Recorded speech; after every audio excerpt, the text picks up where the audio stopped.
name is Morgan Seacrest, and my study was on the effects of short outdoor physically active breaks on academic performance and productivity in high school students.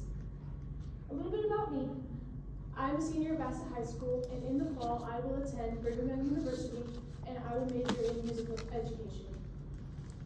So some connections to my study. In elementary school, we all participated in daily recess, where we are allowed to take a break from schoolwork, get our energy out, and reset our minds to go back into the learning day. And I felt in elementary school that I did better in school after our recess break. Also, with my personal practice, I have 5 younger siblings in my home, and when I cannot concentrate, I go outside, and it helps me concentrate and be able to be more productive and do better on my assignments. And hopefully through this study, I'll be able to implement it into the school day for middle and high school students. There are many student attention challenges that cause lack of cognitive performance in productivity, such as there are many student attention challenges, such as struggling to pay attention due to laptops or computers that are student issued throughout the school day. This is because it is easy to get off and get distracted with games on them and other stuff such as that. And also the lack of moving around in the school day and sitting and being sedentary throughout the school day, and also the lack of windows in many classrooms.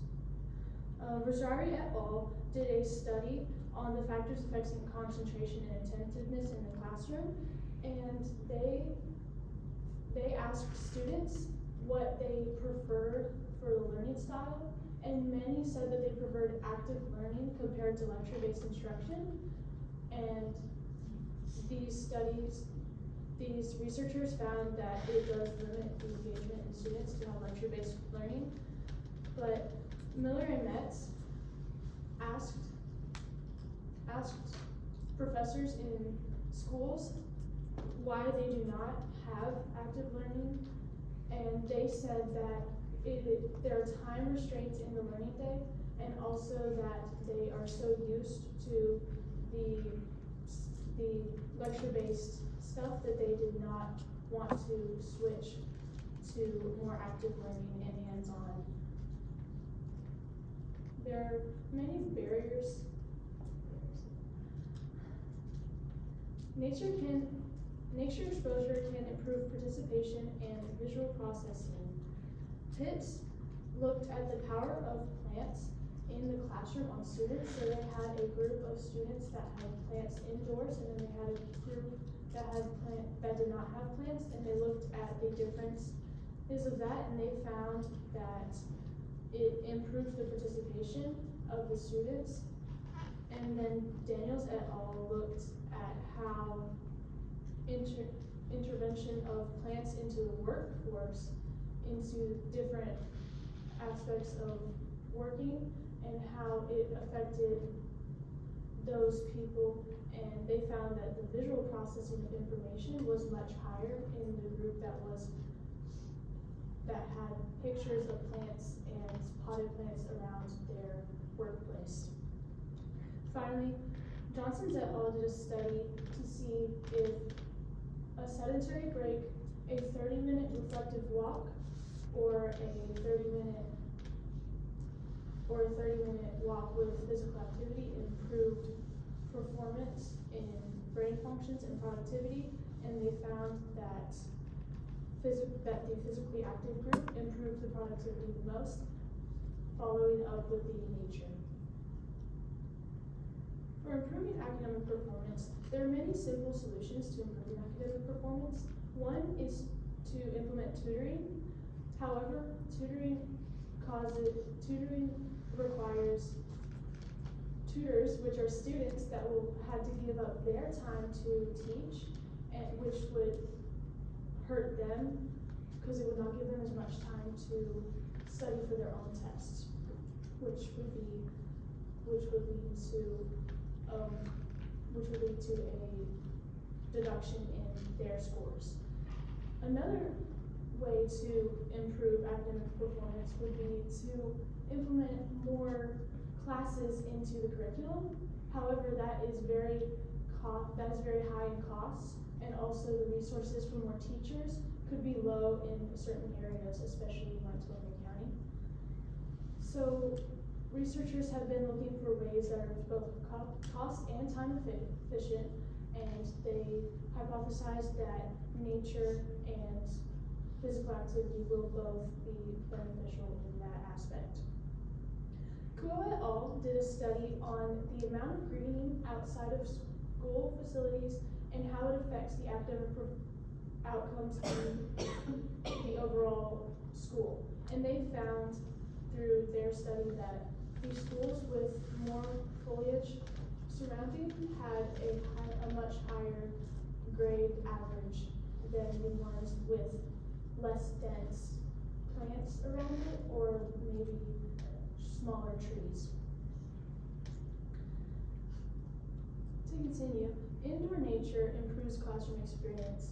Doxey et al. Conducted a study on the interior plants on college students and how it affects their functions, and they found that it did not have a significant difference in the academic performance. However, it did improve the classroom experience, that they all were happier and had more positive experience in that class, which could relate in long term to the academic performance. Natural sounds can enhance learning. So Maida and Randall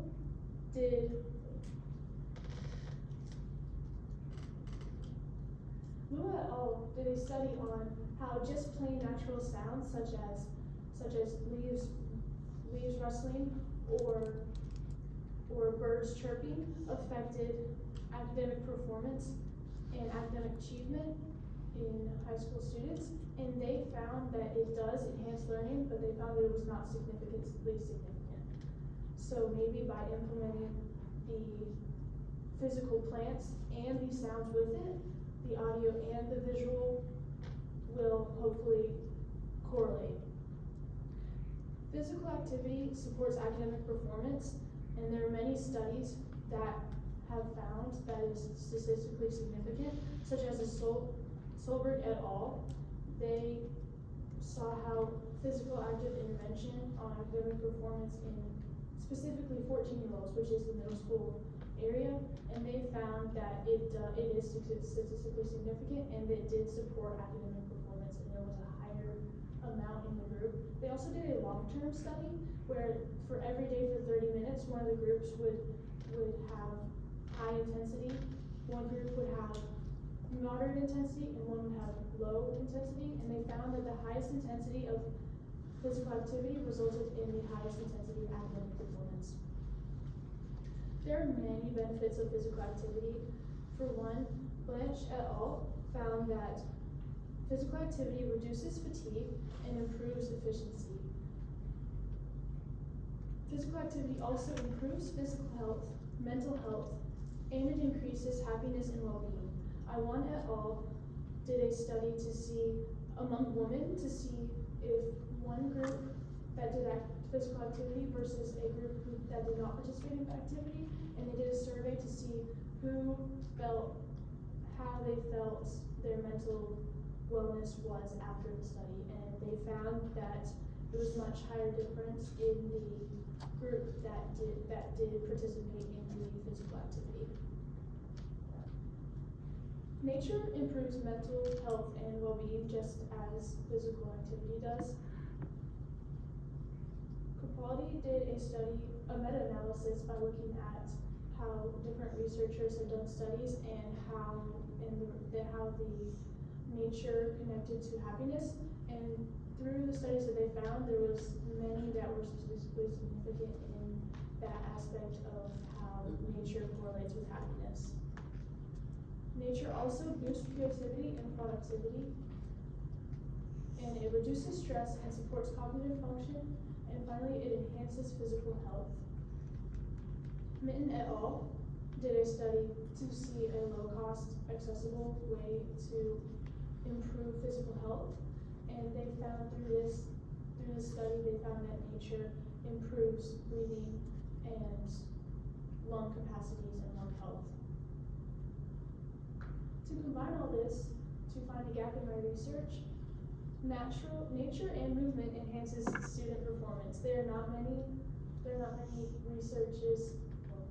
experiments conducted on this, and I found one specifically on combining both of these. It was by Bailey and Kang, and they did a study on how having a short hike before doing a task versus sitting and having a relaxation break, how they found it, and they found that outdoor breaks help with cognitive function, and also it helps with mental relaxation, which could correlate with productivity and being able to concentrate more under pressure.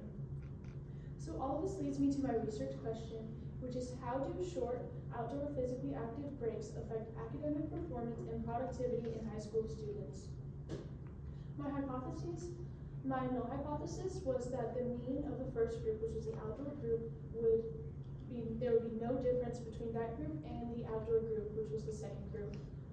My alternative hypothesis was that there would be a difference and that the first group would have a greater mean scores than the second group. This means that the mean test scores and the amount of questions completed would be greater for the group that took part in the physically active outdoor break than the group that stayed inside for those 15 minutes. For my variables, my independent variable was my outdoor group, the one that I took outside for those 15 minutes. My dependent variables were both the scores on the test and the numbers of questions they completed on the test. My control variable was my inside group, and my constants were the age, 16 through 18. They were also juniors and seniors. The time allotted to test, which was 10 minutes per test. The classroom which it was taken in, and also the test taken. For my method, I first obtained consent from each participant. I ended up with 24 high school juniors and seniors from Bassett High School, ages 16 through 18, and they were juniors and seniors. I then randomly assigned each volunteer to either group A or group B, and I ended up with 12 in each group. I took group A outside and I allowed them to participate in moderate activity. I allowed them to choose their activity. It ended up being with some people would sit the entire time and they sunbathed, or some people threw a frisbee, some people walked outside, some people played tag. I allowed them to do whatever they wanted to emulate recess in elementary school level, to have that as a good implementation. After those 15 minutes, I took them back inside, and then I brought both groups into the same classroom. I then handed out the math test, which was an Algebra 2 release test, and I took the first 29 questions of this test, and I gave them 10 minutes to do this. And then I followed this with a 5-minute break, and then a 10-minute reading comprehension test, which was a release SAT practice test, which was 25 questions. Then I dismissed the students, I compiled the raw data, and then I conducted my statistical analysis, which was a 2-sample t-test. For my results. So I used a box and whiskers chart, and this is the chart for my questions completed for the Algebra 2 test.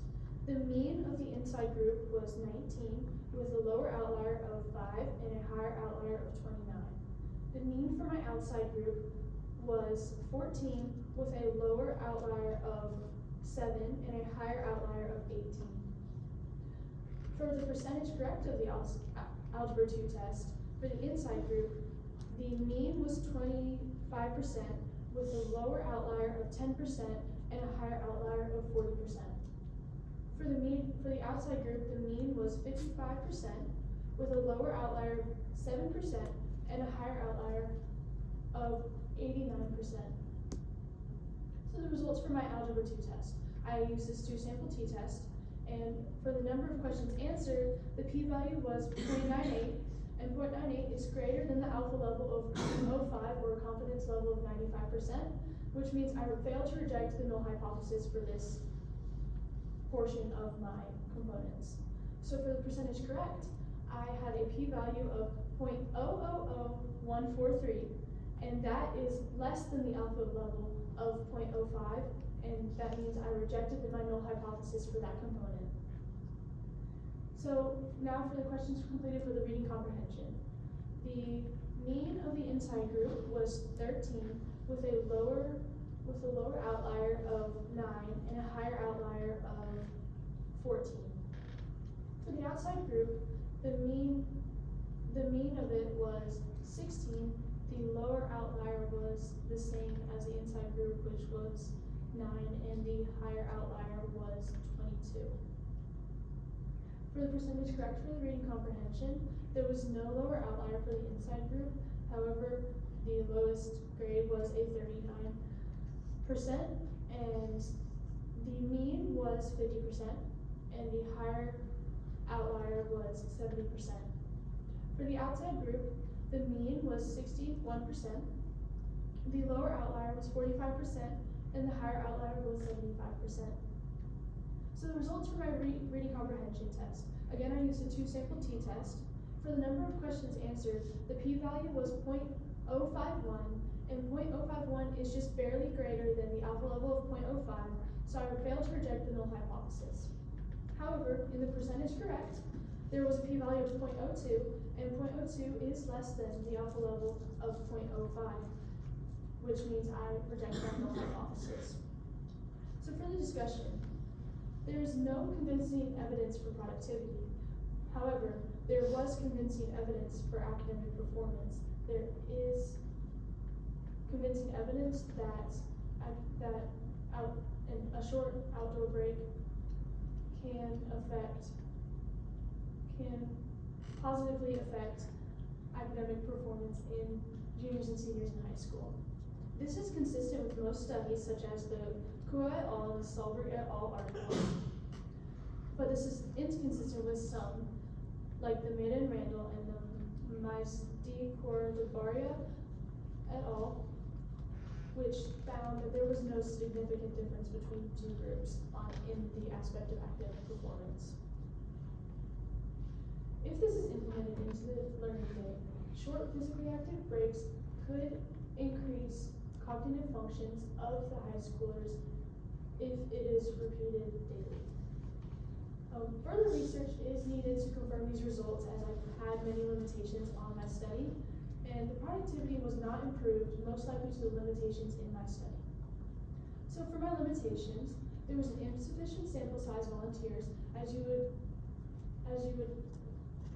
preferably have 30 in each group at minimum, as I only had 12 in each group. I also did this test in only one high school, and if it was in a more wider range, it would be helpful. My age group was also very specific. I would also like to see middle school and lower classmen, see how that affects it, and also the time limitations. So for future research, I would love to do this study again, maybe in the future, with a larger sample size of about maybe an entire school or 30 participants in each group, or maybe 100 participants in each group. I would like to do it with specific outdoor activities such as playing football, or doing jumping jacks, or running a certain mile, or running a certain distance. I would also like to conduct this experiment with middle schoolers to see if the results are consistent among the younger kids, because they have not had as much time for their brains to develop, and they tend to be more rowdy. I would also like to give longer breaks, such as a 30-minute break, to see how that would affect it, or also a lower break, such as a 5-minute break, to see how that would affect it, to be able to be implemented into the school day better. Some other things, I would like to do it with more schools, such as the entire Piedmont region or the entire Blue Ridge region, to see how that would affect across many different economic standpoints and availabilities of cognitive aids and things like that, and also with different people, such as people with brain disabilities, and see how that would affect them. Hope maybe it would help them. What I learned is that life is very busy, and planning ahead is very important to be able to properly do a study, as I did not have enough time to complete my study as well as I could have. Do not procrastinate. I am very bad about procrastinating, and I learned through this that the more you do something in advance and the more you look at how things could go wrong and account for that, the better off you will be. And teenagers do not like volunteering without compensation, and I think this is the same with everyone.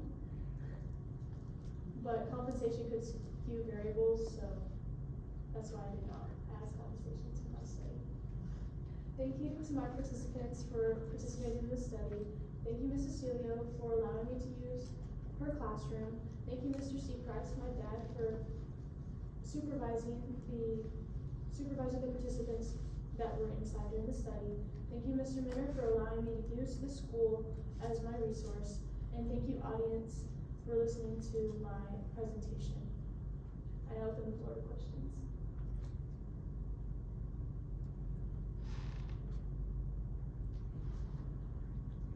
I know it wasn't officially part of your data collection, but did any participants offer any anecdotal response as to how they felt after they were outside versus not having that outside experience?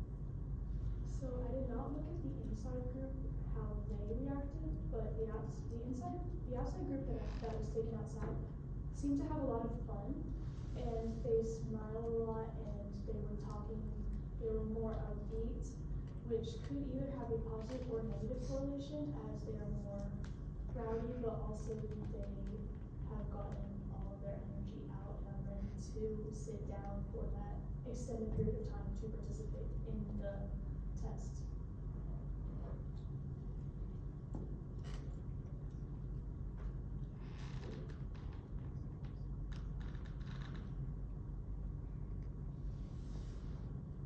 So as is the case for a lot of cognitive studies like yours, most of the time what is tested is numbers, numerical things, and also reading comprehension. If you tested a different subject, like science, do you feel like you would have gotten similar results? Do you think there would have been any differences in the results you received? So with science, I think it's hard, especially for the juniors and seniors, because all of them have they all kind of branch off after sophomore year. They get different classes, like some people take biology, some take anatomy, some take physics.